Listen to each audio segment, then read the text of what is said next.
It is in the old times called azurine. These terms, it is called copper.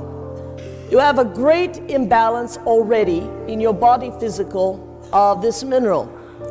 And azurine did many wondrous things to the body, to the skin, in particular to the brain, and was genetically what preserved the entities as a perfected being and allowed them longevity in the body physical. In other words, with a harmoniously balanced body, there was no physical decay. Hence, peoples of these times lived thousands of years.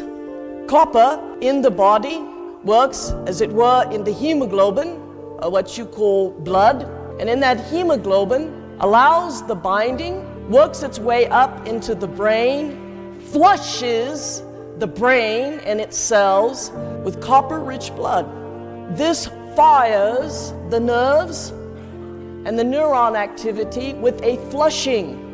When there is copper present in the cells in the brain, you have an expedient brain, that you are full of wit and cleverness.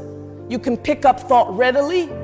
You can pick up thought from the other side of the universe because it is a clear frequency. That copper changes the electromagnetic field in the cell that is dominated by iron and resists radioactivity.